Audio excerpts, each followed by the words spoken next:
We're a really small group today. Really happy that you're here. We couldn't do this. I couldn't do this if you weren't here. So once again, I'm Trudy. Welcome to InsightLA's Sunday morning sitting group with me and teacher friends of mine whom I love and respect, who also you get to have not just me week after week after week, but exposure to some other wonderful teachers. And for those of you, if there's anybody who's here for the first time today, the morning is divided in basically into thirds. For a third of the time we meditate, then we have some teachings, and then a chance to have some conversation together. And I just want to say a few things today about meditating in general, based on some conversations that I've had over the past couple of weeks, which is that, meditation isn't a panacea. It's not a cure-all. It doesn't work perfectly for everybody. And you may need to make some adjustments in your practice or find other ways to be mindful that support your practice.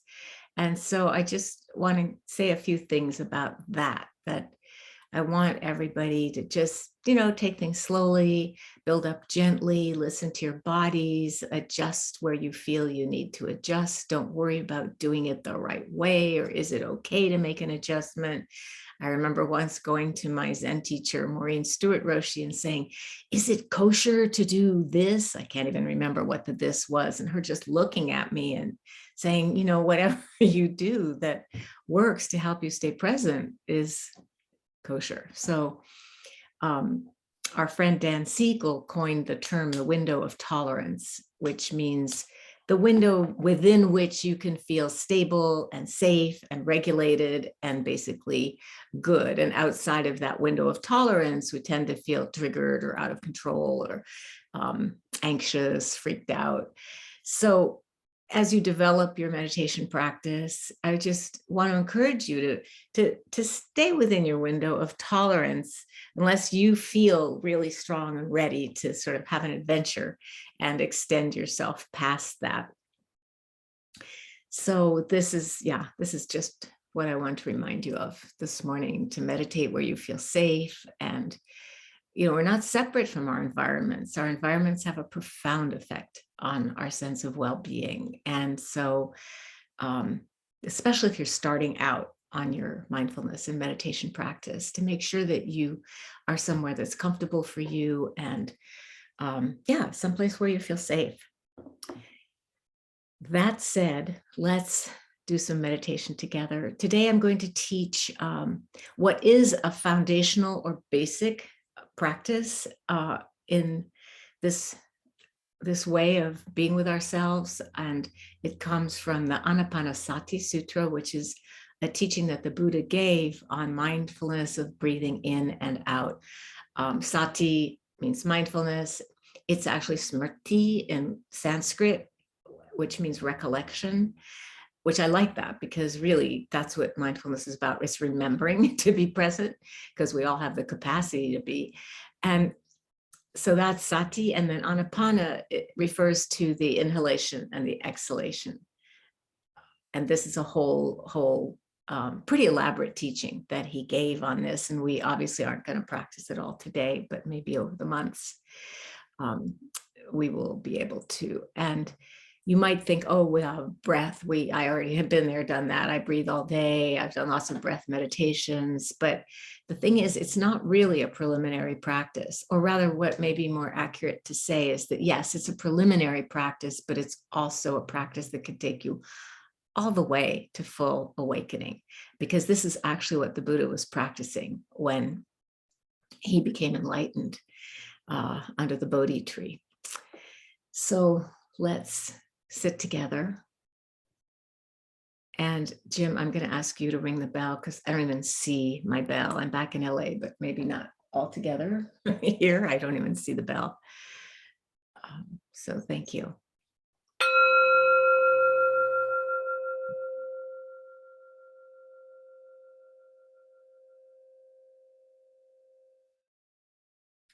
So we begin by taking a deep breath in And releasing.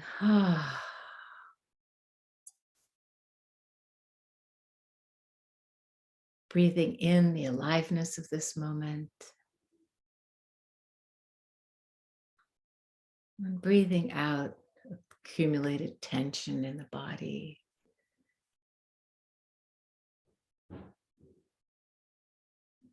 Breathing in. And just releasing some of that tension as you breathe out.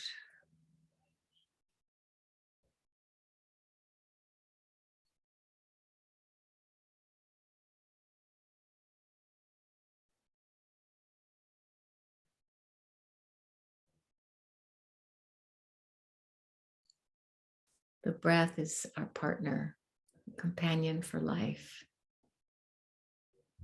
with us all the way to the end. So I think this is a good Thanksgiving practice, to practice with awareness and appreciation and gratitude for the ability to breathe.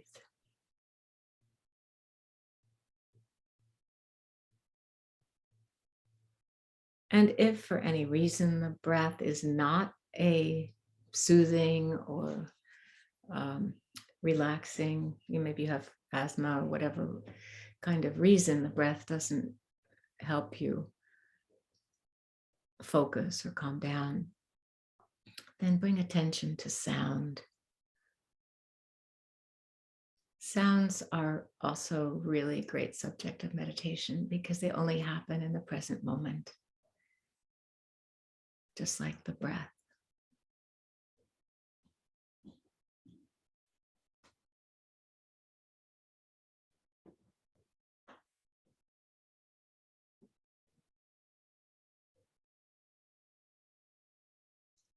So just bringing full attention to the sensation that come with breathing.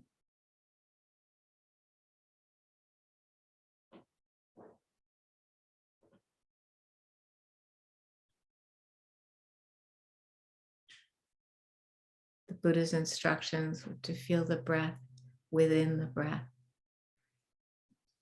Said, feel the breath in the breath. That's the phrase.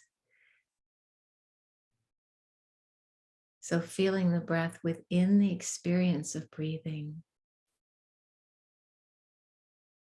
not thinking about it, not trying to control it.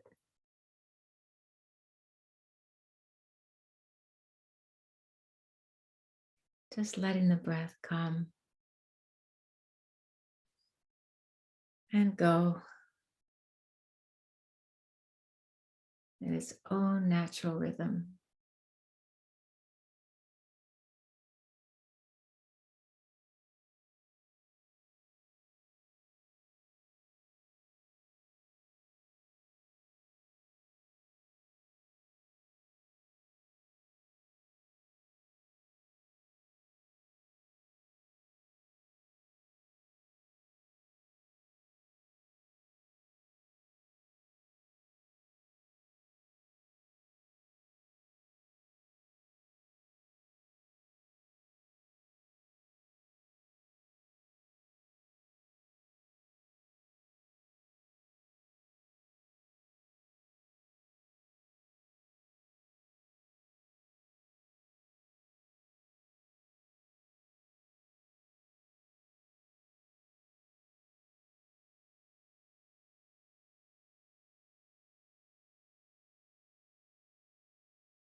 Noticing when the mind wanders away and seeing where does it go.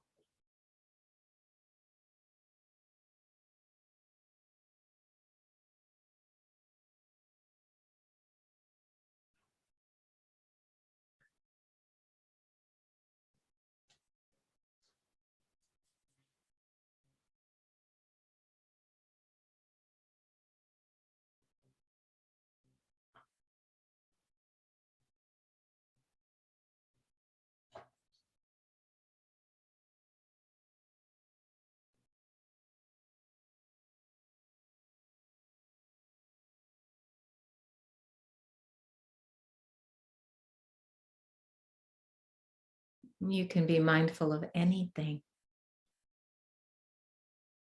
while breathing in and out.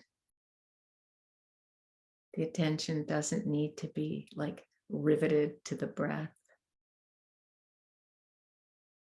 Just know when you're breathing in and when you're breathing out.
And noticing whether the breaths are short or long,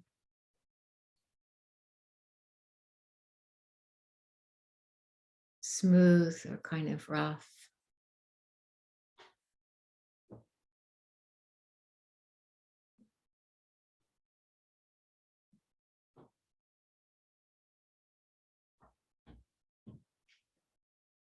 Deep or kind of shallow.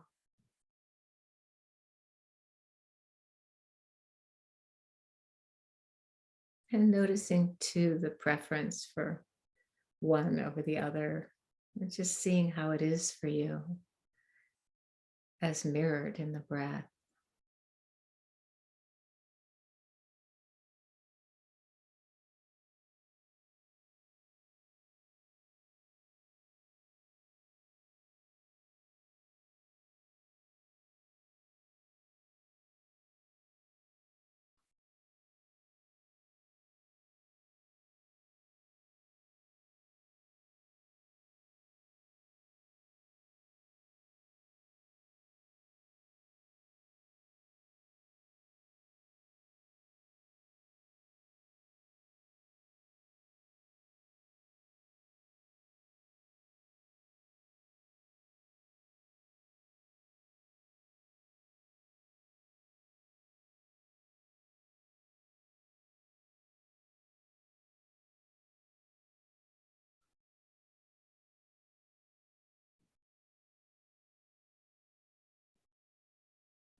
And you can apply this to sounds.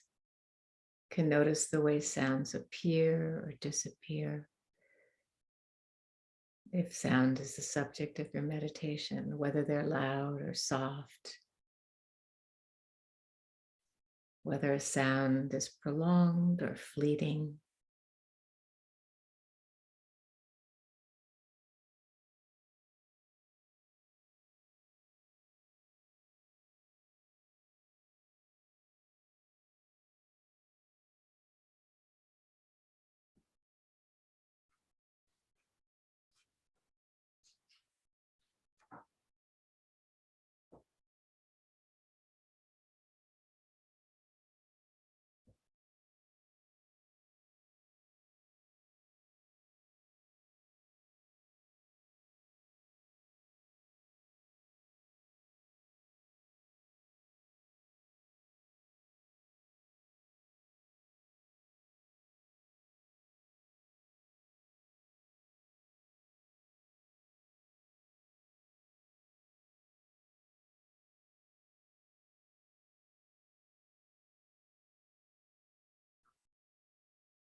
And notice where it is in your body that you most easily feel and sense the breath.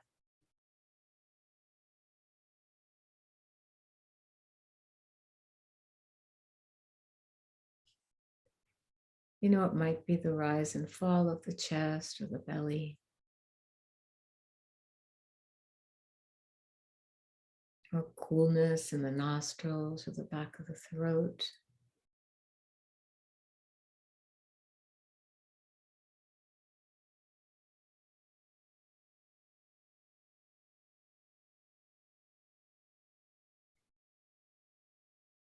Or the feeling of the whole body breathing.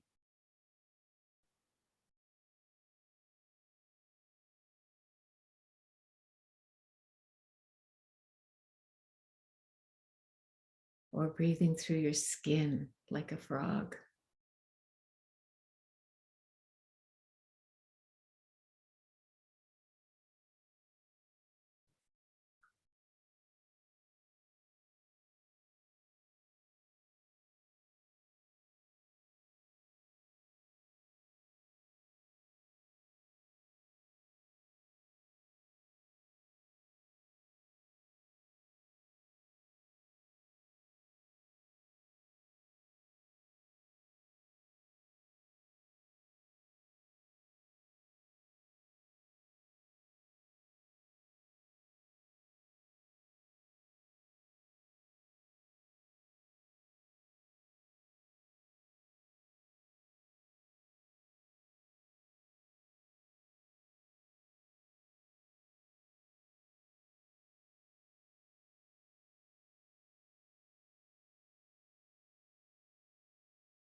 And just wherever you feel the natural breath rhythm, wherever you feel it most easily, just rest your loving awareness, your kind attention there. It could be anywhere that feels good to you.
And as you explore being mindful of what happens as you breathe in and out,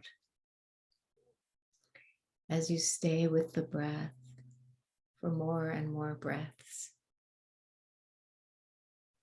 this deepening presence translates into all of life's experiences.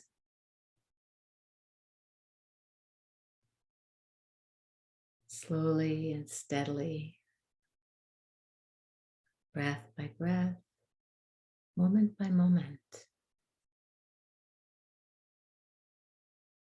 strengthening the ability to stay steady and present with this life.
And when you're ready, just gently opening your eyes, and Jim, if you hear me, can ring the bell.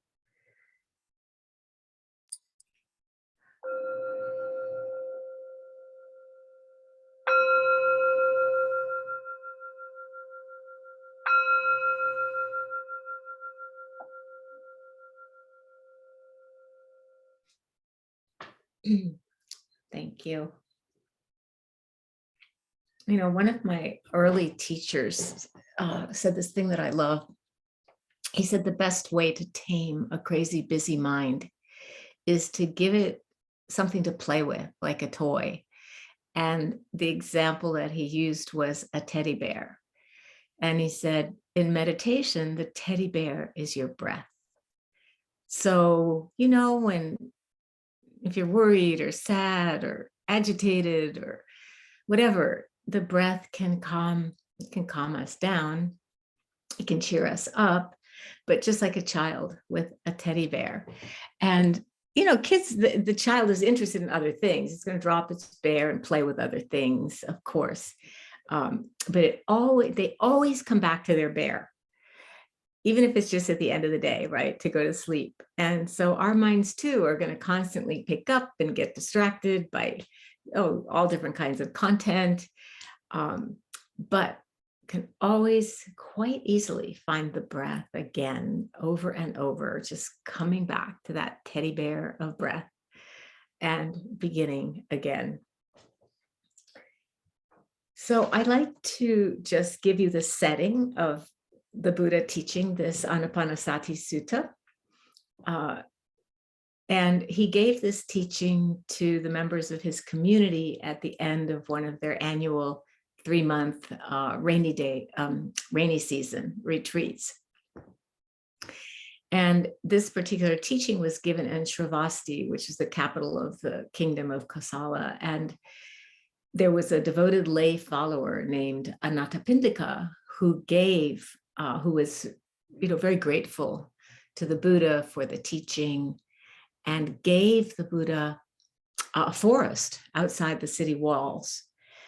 And you can still visit. It's called the Jetta Grove. You can still visit this place, which I have done on pilgrimage, and it's very moving. You can see they're not that tall, but you can see these brick foundations of the monastery that was eventually built there. And what's even more touching to me, you can see the demarcations of the individual rooms of the people who practiced there thousands of years ago. Just seeing the outlines of those little rooms, I don't know, it was just very like this was real. There really was a community, and there really were people practicing together there. And so we can just imagine maybe 400 of them there for 100 days, listening to the raindrops of the monsoon. And we can imagine we're there, listening to the raindrops in the forest with the monastics in his community, and then the pleasure of the rain, and then the pleasure of the rain slowly beginning to stop as the rainy season ends. And so these folks have been meditating sincerely for 3 months, and the Buddha was so happy with them, and just with the whole, how sincerely everybody was practicing together, that he decided to continue on for a 4th month. And now remember, these are people, this is what they're doing together. It's not like, oh my gosh, I already took 3 months off my job and now I've got to get back. No, he decided to spend a 4th month together. And it was the month called the month of the bright lotus moon. And that's when he taught the Anapanasati Sutta. So imagine now the rain has stopped, the moon has come out from behind the clouds, and he's giving this teaching in the moonlight. And it's almost as though we get to travel back in time, over 2,500 years, and hear him speak, and I feel like, we too have been meditating together for months and months. And sure, we're not in intensive silent retreat. But over time, as we meditate together, yes, we get more settled, we get more present, just like they did.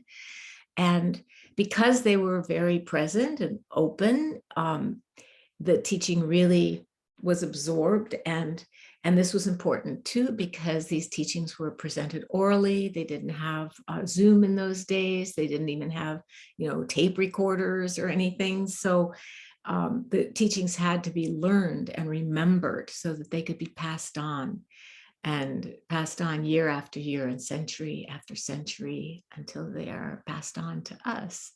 And then some of us are passing them on. So the Buddha said this teaching of full awareness of breathing in and breathing out. He said, when it's pursued, it is of great fruit and great benefit. And Ajahn Buddhadasa, who was a great meditation monk of the last century, I really like what he said about this, because he said that anapanasati means mindfulness established on a subject with the in and out breath. So maybe feeling the breath in the body, but whatever it might be. Right now, for me, it's the sound of an airplane outside crossing the sky, and being with that sound while also being mindful of the breath.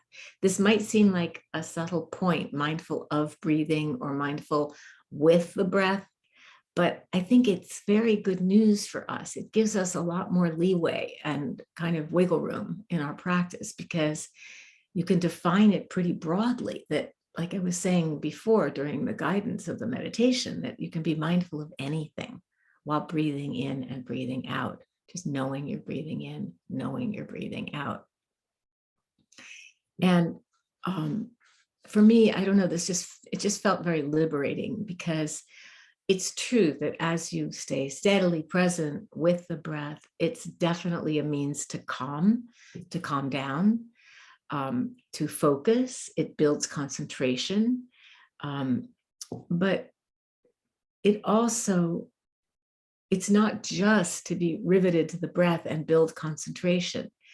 some concentration is necessary to be able to stay with what's happening enough to learn something from it, right? But at the same time, it's not just to be riveted onto the breath, to concentrate, because you all have, I'm sure, tried it. I have, and you get your knickers in a twist pretty fast, because it's hard to do. And then come the judgments, of the wandering mind, which should not be judged. The mind wanders. It's part of its creativity. It's part of its function. We don't need to try and stop it, just need to be present wherever it goes. That's all. It's like, they did studies that show that children are more present and confident. Children who've had comfort objects, like a teddy bear, obviously doesn't have to be a teddy bear, but who've had, a lovey, some comfort object, that they actually are more focused growing up than children without them. And so, like the breath can do for us, it's like the children feel, they have a kind of listening ear, right? They have something that keeps them company and can steady them when they're upset with its presence. And like the teddy bear, the breath doesn't judge us, right? It just doesn't. And that's a very welcome thing. So I know sometimes the practice can feel less like cuddling with a teddy bear and more like, I don't know, trying to tame some kind of wild creature. And I do want to share with you that this practice was really, really hard for me at the beginning. I was sort of anxious and restless, and always felt like there was something kind of nipping at my heels. Always that kind of anxiety, sort of low level but chronic. And my mind would jump around, and I actually feel sorry for the people who had to sit next to me in my first retreats, because I just moved all the time. I could not sit still. But just trying to do it, and again, this is some good news, I think, for all of us, just trying to do it, just making that effort to settle down, it actually had an effect. And gradually, little by little, I learned to relax into my own being, just like you're doing, and to feel less restless and less anxious, and to trust that my life was workable. That's a huge one, that my life was workable. And another huge insight, that I didn't need to do it all by myself. So initially, yes, we settle ourselves with the breathing. We rest attention with the movement of the breath in and out. And then that awareness is accompanied by awareness of our states of mind, the thoughts that are appearing, the emotions that we have. And the more you sit with all of that, the more you start to see how impermanent it is, that things, they appear, they disappear, they appear again, they disappear again.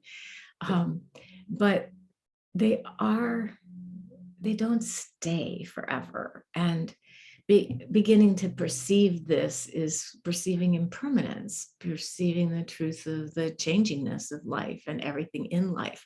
And that is the first mark of existence in the Buddhist teaching. And the second one is understanding that once you see this changing nature of everything, when you try to hang on to things like a pleasant state, I've got it now, I'm going to just do it this way forever, or hang on to a person. I got a call from an old friend who's she's not choosing to die by suicide, but she's kind of given up on her life, and listening to her and realizing, I know her pretty well. I think it will change. I don't think she will do anything like that. Really, I don't. But it will change. But it's also true that clinging, hanging on, resisting the urge to get on a plane and go take care of her, that it just shows there's suffering in this life. And we do lose people, and we lose ourselves at times, and we do things that are not in our integrity, and we betray ourselves with other people, or all on our own we can do it, and this is what we call the suffering of our lives. It just happens. And that's the second characteristic of reality, that there is suffering in this life. And I know sometimes when I've had some kind of big decision to make that I couldn't make, it's really helpful to say to myself, you know what, you're going to suffer either way. You're going to suffer if you do the thing, because it's going to bring its own life responsibilities and challenges with it. And you're going to suffer if you don't do the thing, because you're going to not have done that thing. And maybe life will be easier or calmer without it. But anyway, you understand what I'm saying. And then you also start to see that you're not in charge, that the moods come unbidden, the thoughts come unbidden, other things come unbidden. I like to say, and of course I've said this so many years, but it's still true. Like I look in the mirror and I just feel like, okay, this is good. I'm good right here. I don't need to age anymore. This is perfect. This is just right? But I'm not in charge of that. And that ability to see how much we don't control, and that there isn't a central self in here that controls it all, or in here, or wherever we conceive that it is. This, along with the ability to not take it personally, is the third mark of existence. That it's sometimes called no self. And that teaching of anatta, or no self, can also get your knickers in a twist trying to figure out what that means. But this is part of what it means, that there isn't a self there that is, governing the experience of life. And I mention these three characteristics again because this is the other thing that comes with mindfulness of the breath. That with the mindfulness of breathing in and breathing out, and noticing the qualities of the breath and the texture and how it is for you, where the mind is going, and all of this, this is part of the method of anapanasati, and it's laid out in a very brilliant way in 4 tetrads, which are groups of 4, 16 ways of being with the breath. And we obviously aren't going to, we'd need a retreat to go into all 16 steps of the anapanasati. But as you go through this mindfulness of the breathing, you are experiencing naturally and spontaneously all the 4 foundations of mindfulness. That is to say, mindfulness of the body, feeling the breath in the body. Mindfulness of feeling, tone of experience. Is it pleasant or unpleasant, or neither? Do I like it? Do I dislike it? Am I just spacing out and forgetting about it? Mindfulness of the states of mind and the emotions. You can't miss seeing them when you're present and sitting and breathing. You can't miss it, and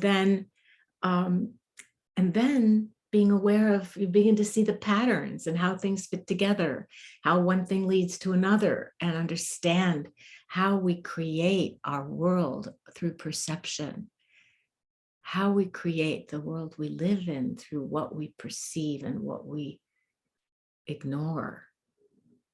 I have a family member who perceives every slight, and often, not always, luckily, ignores the sort of foundation of love that's there.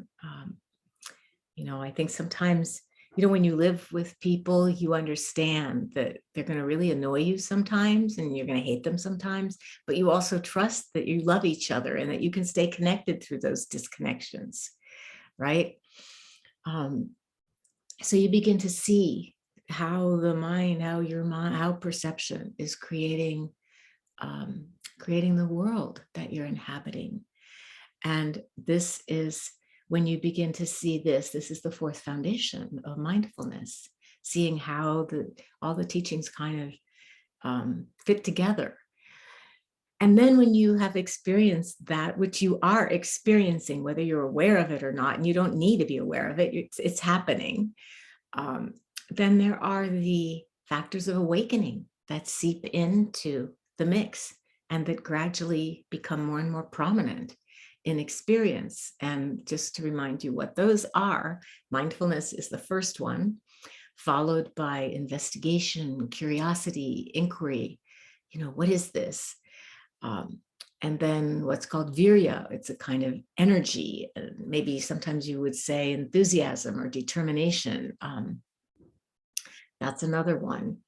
And then there's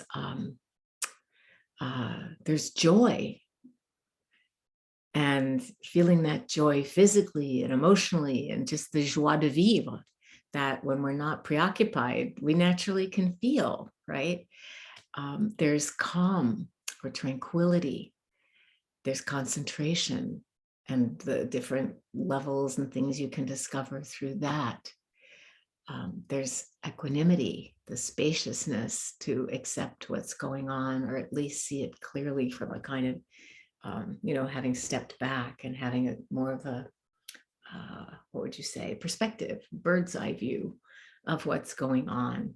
And all of this, begins to happen. And my first teacher, the Korean Zen master that I love to mention, who's so influential in my life, this is a verse, this is a Zen verse. And the last two lines he would write in calligraphy for us on our the paper that we would be given when we ordained as a lay Zen Buddhist, or when I became a teacher. And he loved these last two verses, which I do too. And the verse goes, the full verse: if you do not believe, and I'd say that if you don't believe me, look at September, look at October, how the yellow leaves fall and fill mountain and river, sitting quietly, doing nothing. Spring comes and the grass grows by itself. So that last phrase, spring comes and the grass grows by itself. I talked with you about the incredibly inspiring work of the biologist in working in Australia, Monica Gaglione, a couple weeks ago. And just understanding how the grass grows and how sentient the plants are, or that they can learn, and all of this. When I hear that phrase, it even means more to me now. Spring comes and the grass grows by itself. There's something so trustworthy about this life of being born, and even, yes, aging and getting sick and dying. This too. And this is the clear insight and freedom that follow fully from this simple practice of breathing in and breathing out that we have done together today, and that we do together so often. And so mindfulness of breathing begins this simply, but it's very radical. It's revolutionary, actually. And this is because of following the lifetimes of being distracted or spacing out or seeing things a certain way, we realize we can actually direct our minds, that we can use this superpower that we all have of being able to, choose where our minds go, not necessarily where they're going to stay or where they'll always go, but we can head in that direction. And this is something, if you're my age or anywhere near it, you were never taught this in school. If you're old enough to be here, chances are you may not have had mindfulness teaching in your school.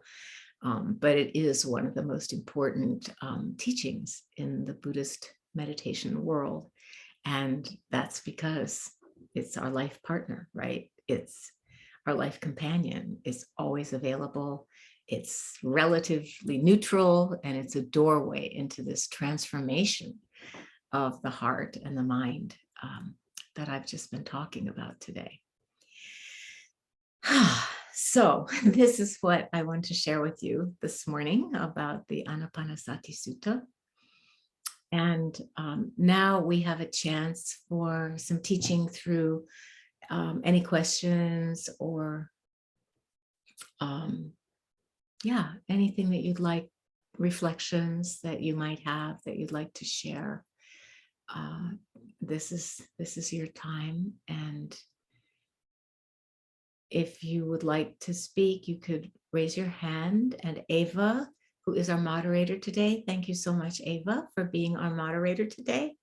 Ava will call on you and invite you to unmute yourself. Joelle, I see your hands up. Please unmute yourself and go ahead and ask a question. You're still muted, Joelle. All right, I didn't press strong enough. Thank you, Eva, and thank you, Trudy.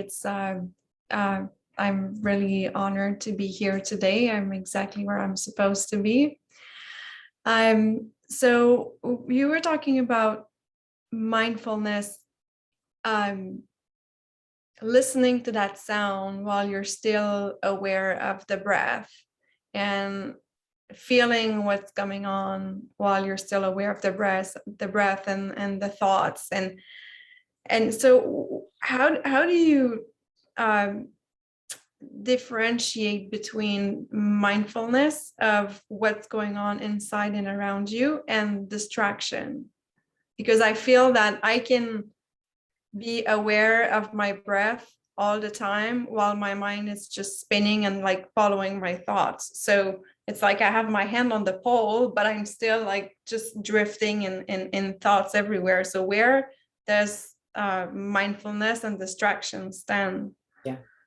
Yeah, that's a great question. And you might not like the answer, which is that, when you're, hanging onto the pole and your mind is like flying all over the place, that's not distraction.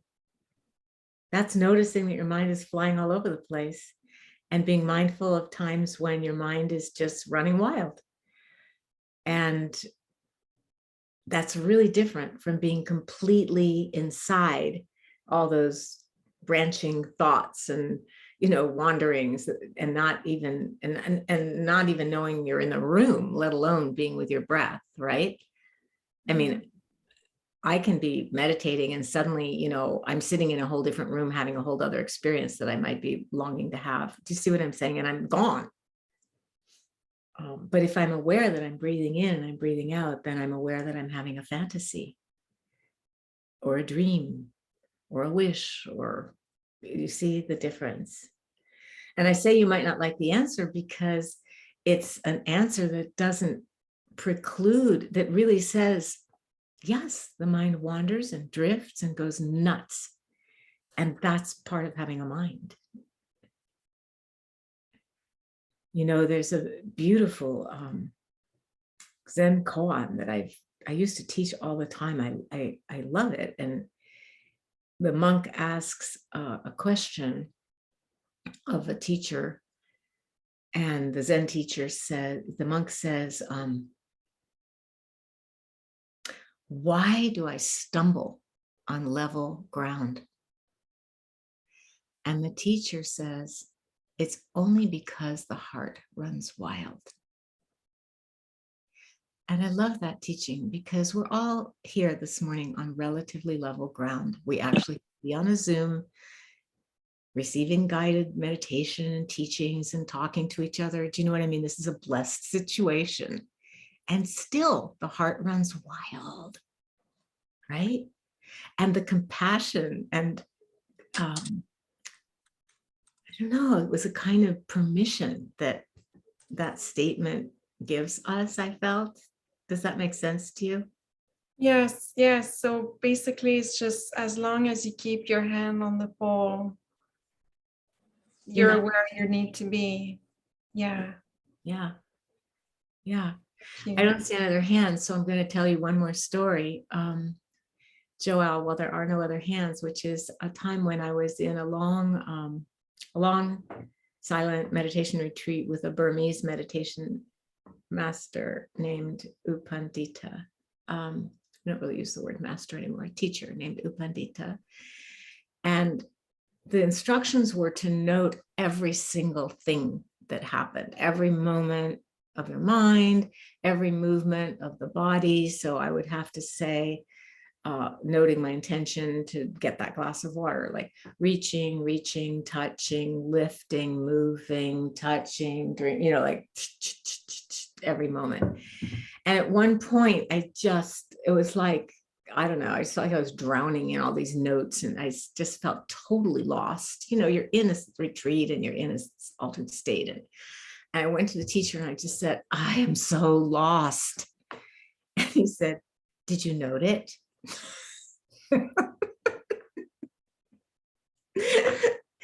Because of course, if you note it, there's the mindfulness. You're not lost. You're just aware of a feeling of being lost.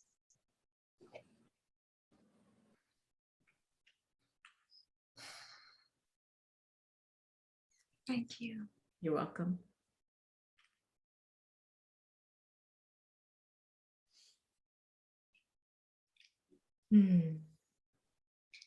Rick, please go ahead and ask your question.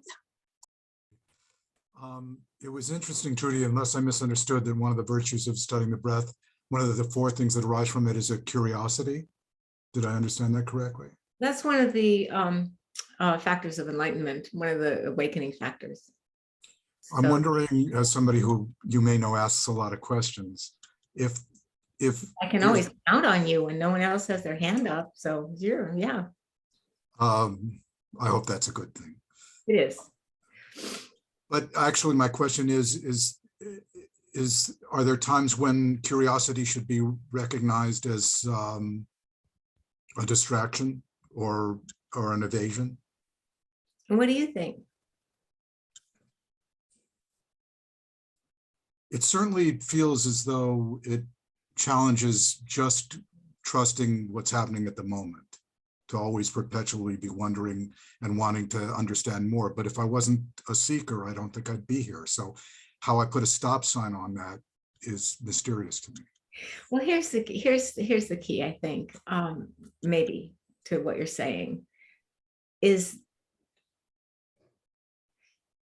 getting curious about experience, like what is this, and wanting to know more, and seeking, as you say. That is 100% positive, as long as it's just inquiry. What happens though is the mind starts spinning out possible answers, and then you're lost in thought if you're just thinking about those, you see? Or sometimes, I don't know if this happens to you, but sometimes I'm sitting and I think of something that I actually am curious about. And it's almost as though I go into Google in my mind or something, that's distraction, right? It's just if you're lost in it, right? And so when you have a feeling and you're sitting that you're curious about, or something arises that you're curious about, to look at it, to just see if you can sustain the awareness, and look at it without going into conjecture about it. And that's tricky, that's like having to walk past the bakery without going in. I mean, I'm assuming you didn't want to go in and buy some pastries, but do you know what I'm saying? Yeah.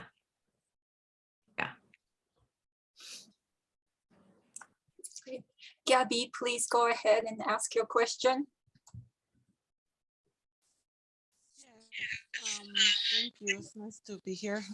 And for me, one thing that has come up these days is feeling anxious.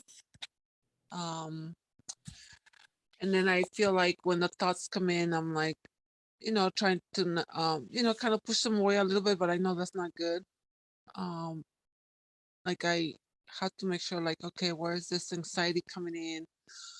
What's happening, and just embrace it, because at that moment, sometimes I'm not sure what to do. Like I get into a panic mode where I'm like, I need to leave my job to reduce my anxiety, or I just need to not have these thoughts. I can do it, right? But lately, they've been arising a lot to the point where I'm feeling more somatic symptoms. So I know that for sure it's anxiety. And at one point it hit me yesterday on a walk. I'm like, darn it, is it my job, or is it my anxiety, or is it both? Is it the internal, external stuff? And then I was like, is it me? like those questions that come up, right? Like what's wrong with me? And that's what I've been feeling these days, and trying to soothe it, because I feel like a baby crying, help me, Yeah. help me. And I've been trying to soothe it as much as I can. I took a week off from work just to kind of reset, Good, good. but I don't know what else to do. When those thoughts come in, like embrace them right away or just push them away. I know it's been tough. It's been a tough week last week, for sure. Well, here's the thing, Gabby. First of all, I don't know. Honestly, I don't think that, how could I say this tactfully? I don't think it's very sane to not be anxious in the world right now, if that makes sense. We're in a really, I mean, I know that every generation has experience. I've lived so long now, over 3/4 of a century. So I know that every generation has had its challenges. We had the Vietnam War, and we had, well, anyway, I don't have to name all the challenges we had, but there's something different, it feels, about the climate emergency and other things that are going on politically in the world. And so the anxiety, to me, is almost a sane reaction, sane, clear and understandable. And mostly what I would want for you is to not blame yourself or think there's something wrong with you for being anxious. And that's the most important thing. And then what to do about it. I do believe that meditation helps, and that meditation in community helps. So if you can also meditate with other groups, I know that Beth Sternlieb has a brief morning meditation every morning at InsightLA. There are places where you can meditate with company. And even though it's not the same as being in person, it's way better than just feeling like you've got to do it all by yourself. So I want to encourage you to hang in there with your practice. And when the anxious thoughts come, yes, I would actually shut the door if you can. Just close the door and say, you can come later. I know you will, but not now, not now. I'm meditating now. Thank you. And I know you're trying to protect me in some way. You can make a little bow to them. Thank you. But no, not now. And you have every right to close the door and make sure. I mean, think about it. If there were other people where you're living and you wanted to meditate, you would close the door so that you could have some uninterrupted time. And the anxious thoughts do interrupt. They will interrupt. I've been there myself. I used to call them swoopers, because it seemed like whenever I would be like, really calm and present and just in some kind of really good state, an anxious thought would like whoosh, swoop in. And it could be something as small as you didn't call that person back, or you didn't, but whatever it was, I would get that familiar feeling in my chest and suddenly be anxious. So beginning to look at that process too, of when, I don't know what they feel like to you, Gabby, but the Gabby swoopers, when they come in, just noticing that. And again, you can close the door and say, not now. Not now. And then, calm yourself with your teddy bear of breath. I don't know if that's helpful, but Yeah, thank you. I think having that permission to close yes, the door, I like that. I like close that. the door. I do Yeah. need to do that and take care of Gabby, because I noticed when I'm hiking, I don't get those thoughts. Like I just I'm in the hiking, but lately when I'm hiking, I'm bringing all those thoughts to my hike, and then I start orienting myself and practicing mindfulness and go back to the breath. But I noticed it was very intense to the point where I gotta say, like you just said, You know what? Not right now. I'm hiking. Exactly. And hiking is a safe, good place for you. It sounds like hiking is a happy place for you. The water is that way for me. It doesn't matter if it's a lake, a river, a pool, the ocean. Of course, I prefer open water swimming, but the water is like that for me. And everybody, nature, the elements, these are places that we can turn to also for help. Nature can always help soothe our anxiety. The trouble is you can't be hiking all day and I can't be in the water all day. So that's why we have these other practices to help us deal more skillfully with these hindrances to presence when they arise. So thank you, Gabby. Yeah, thank you. Michelle, go ahead. Hi, Trudy. Hi.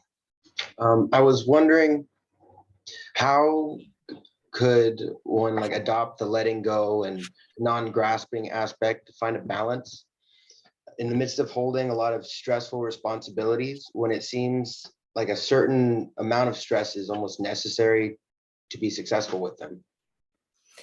Yeah, I think that's true. I think a certain amount, like I feel that way about teaching, actually. I mean, honestly, not so much with you all because it's every week and I feel comfortable, but even with us, our sitting group, I notice that before I teach, I get slightly sweaty palms. Like there's this kind of, energy of maybe a little nervousness that comes up, and it can be intense in other settings. And I've taken heart by learning that, yeah, a lot of, really seasoned actors, they still have insane stage fright.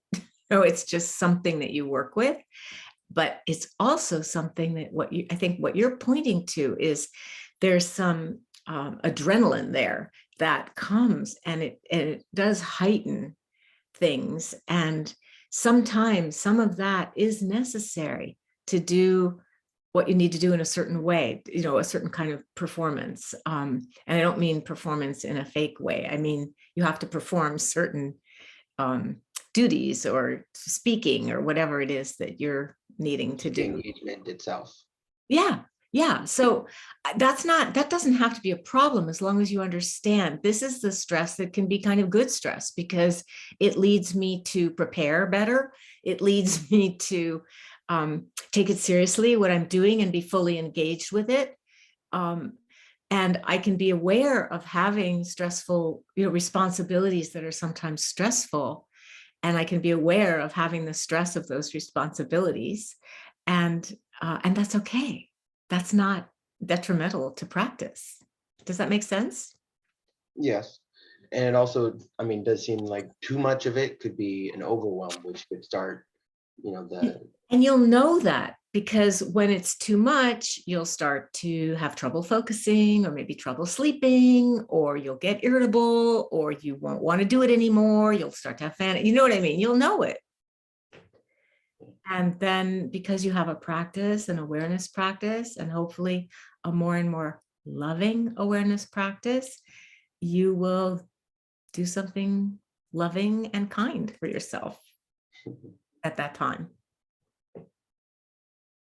Terrific. Thank you. Yeah, thank you, Mitchell. Shari, go ahead. Hi.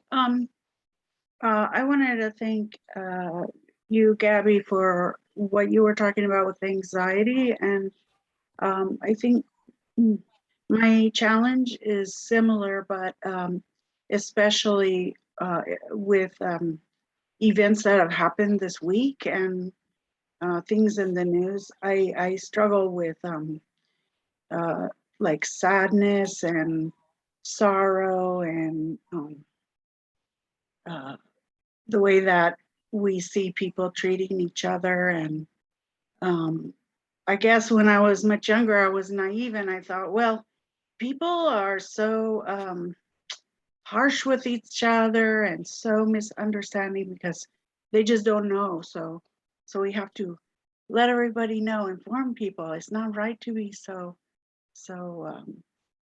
bigoted like as if everyone would wake up to kindness if they only knew that's what we ought to be doing. And now I feel like it feels like in some ways our culture is going backwards, and that there's more hate again and more viciousness. It's not just a little thing, it's like planned and programmed, and so I meditate, and I know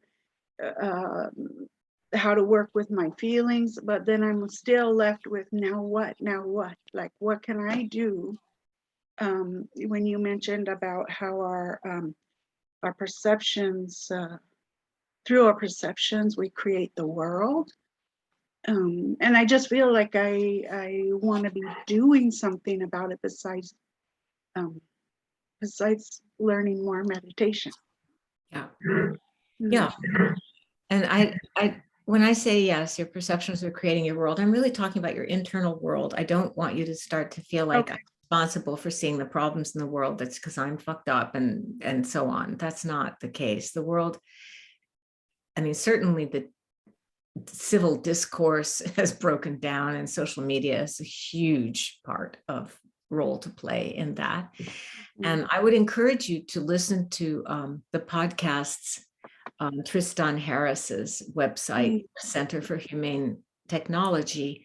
His podcast is called Your Undivided Attention. And there's lots of interesting ones, and a lot of them give you reason for hope.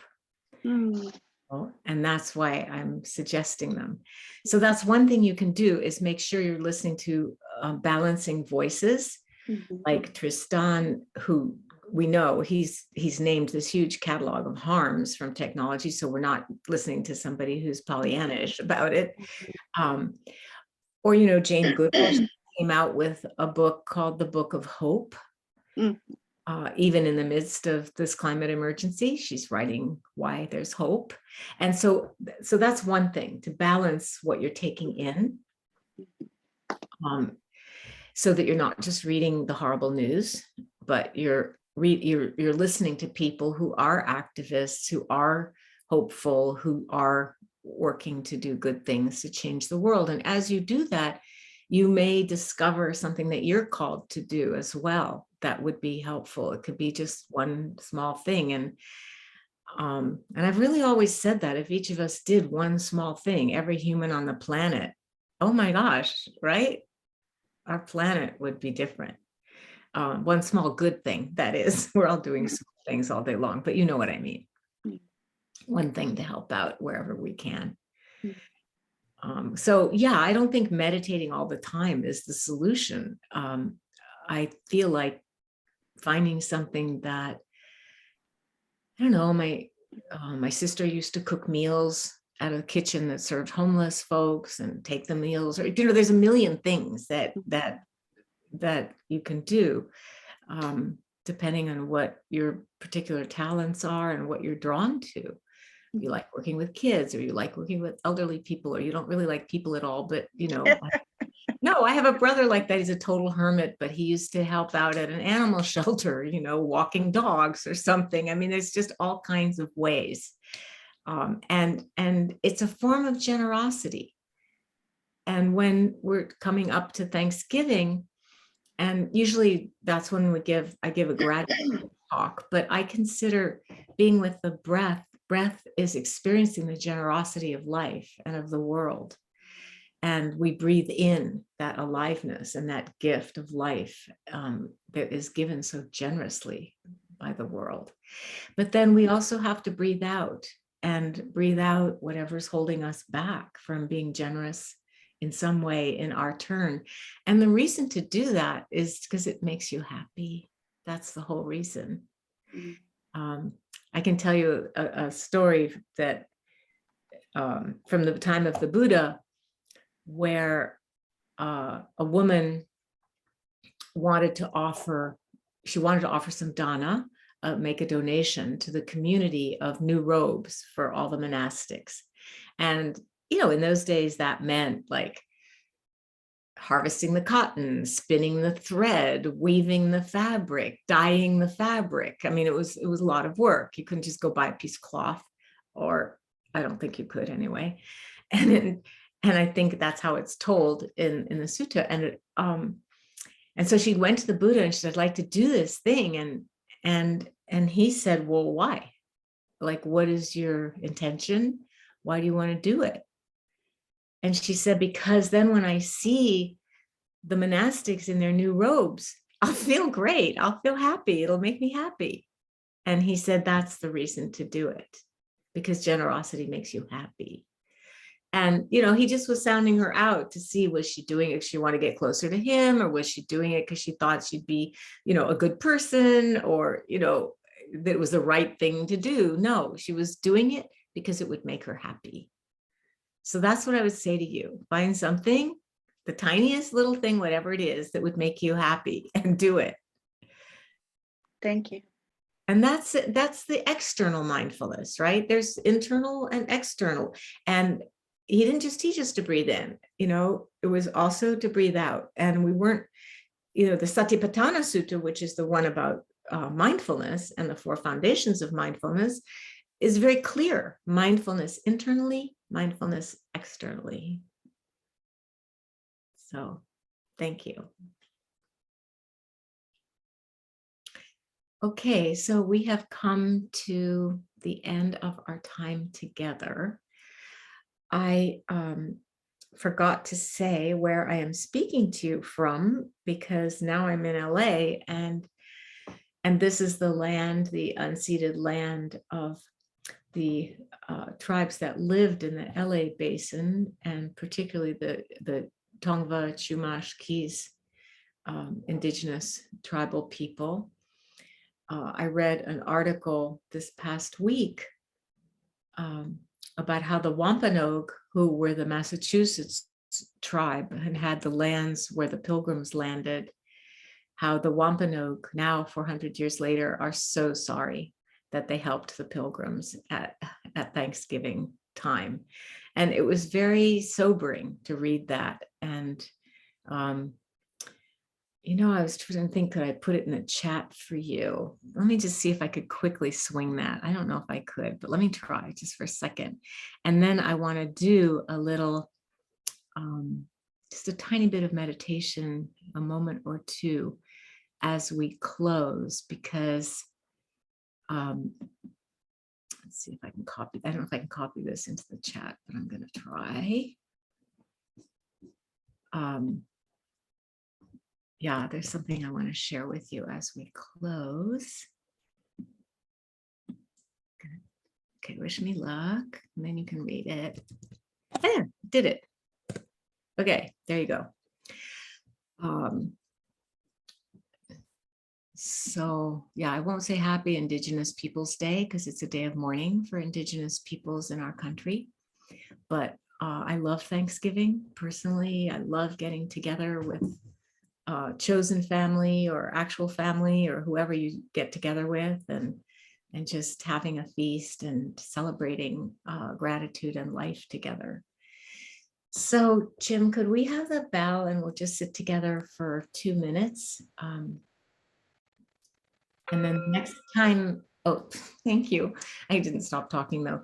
The next time I see you next Sunday, as I mentioned before, I will be speaking from, Jack and I'll be staying at Ram Dass's house, as we have so many times, and I'll be speaking to you from his study. So can we have the bell one more time, Jim? I'm going to actually stop talking now for a second or two.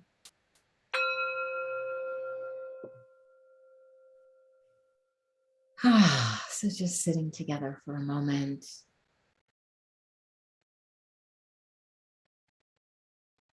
And as we share the blessing of our practice, the goodness of this practice, I just want to close with a poem, Thanksgiving poem.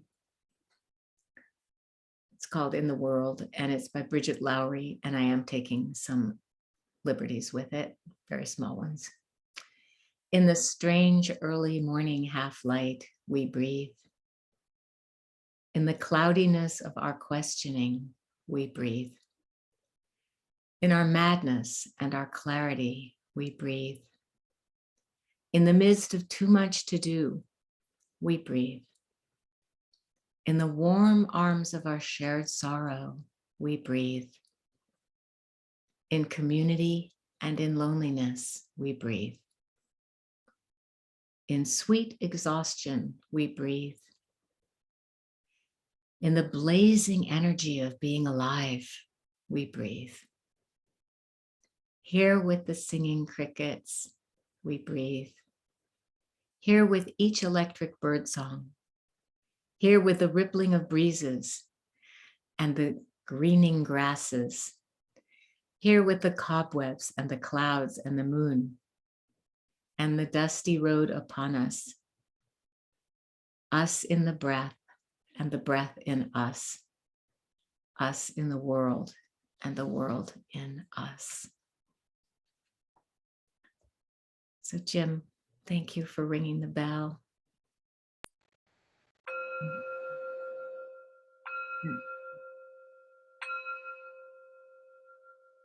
And thank you, everybody. I wish you a happy holiday.